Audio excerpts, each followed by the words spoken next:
Hey podcaster, I'm Tim Walberg, your podcast performance coach, with another actionable tip so you can grow your podcast authority, generate leads, and convert with ease. Today's tip is, if you're starting a podcast for your business, don't start with the podcast. Yeah, I know that sounds backwards. I know, but most entrepreneurs think starting a podcast is about coming up with a clever name, buying a mic, and figuring out how to get on Spotify. Those things matter, but they're not the work. If your podcast is meant to support your business, then what really matters is intention. And that's the part that most people skip. Seriously, I see it all the time. People jump straight into the technical setup, hit record, and hope it somehow turns into visibility, authority, and clients. And when that doesn't happen, they assume podcasting just doesn't work. Podcasting works. Unintentional podcasting does not. So if you're at the beginning, here's what you actually need to think about first. Before you name the show or plan an episode, you need to ask yourself a few very simple questions. What role is this podcast meant to play in my business? Is it there to build authority? Is it meant to warm up people before a sales conversation? Is it there to support an existing offer or open the door to one? Because a podcast without a purpose becomes content for content's sake. And that's how podcasters burn out. That's why the first step of understanding your why is so critical. If you want to learn more about that, check out episode 61.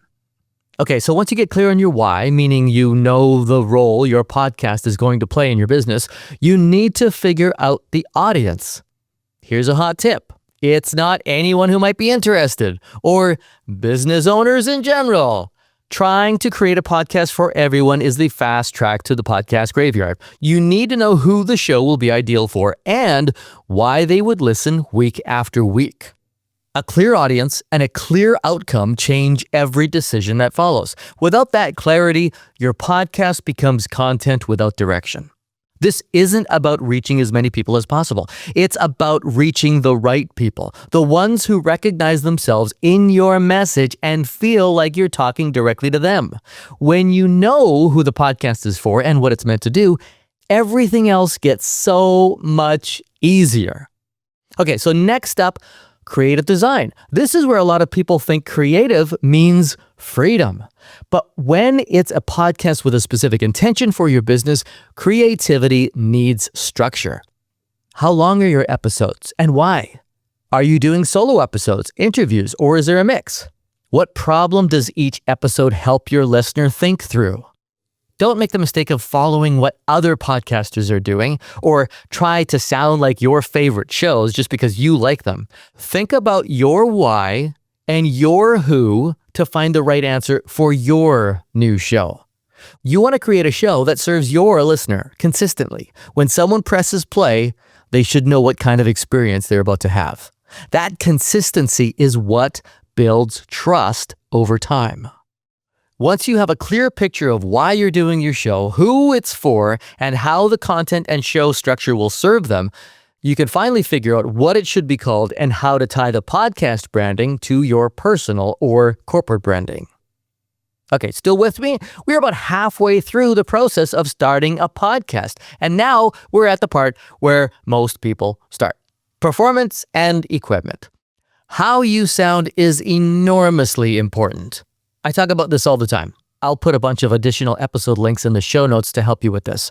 Of course, none of it matters if your content stinks or you're talking to the wrong audience or you don't even know why you're podcasting, but you've been following along so you already know this, right? Okay, so really quickly, get the right gear, put it in the right room or sound environment, and practice getting confident in saying the right things. Having an effective podcast isn't just about sounding good on the mic, it's about how you communicate. Can you explain your ideas clearly without circling the same point? Can you stay focused or follow a script while still sounding natural? Can you guide the listener instead of talking at them? A podcast is a one-to-one conversation, even though you're talking to many people. If you sound rushed, unsure, or distracted, people feel it immediately. Learning how to perform well is part of respecting your message and your listener. Once you have all the gear set up and you've rehearsed and found your voice and groove, you want to make sure that you can record consistently. This is where a production process is essential. Don't skip this step because it is what will make creating a great show week after week feel like clockwork. Next up is the part every podcaster wants to jump straight to: publishing, hosting, distribution, and getting your show on platforms like Apple Podcasts and Spotify. And yes, this matters, but publication is much easier when the strategy, design, and performance are already in place. When those pieces are clear, the tech becomes a setup task, not a stumbling block. And finally, there's launch and marketing. Before hitting publish, you want to have a solid marketing strategy. Without this, the right people will never find you. This is where a lot of business podcasts quietly lose momentum. People launch, publish a few episodes, and then they wait for the audience to magically find them. Hello, I'm over here. But a podcast is like a new baby. You don't just have it, coo over it for a few weeks, then set it down and walk away. You feed it, you take care of it, and you show it off. Remember the Seinfeld episode where everyone says, "You gotta see the baby, you gotta see the baby. You gotta see the baby." That's your podcast. So, when you know why you've created the podcast, who you're podcasting for, what your listener needs the podcast to be, when you add in a consistent format and production, a great sounding performance every time, and all of the marketing to get it noticed, your podcast truly will grow up to be your pride and joy, and a chip off the old business block. And I hope that's just the tip you need. If you're thinking about starting a podcast for your business and want to make sure you don't fumble your way through it, we created a program called Concept to Casting, where we personally walk you through every essential step mentioned in today's show. Want to know if it's right for you? Book your free podcast coaching call and let's find out. Go to podcastperformancecoach.com and click on the big orange button to get on my calendar right away.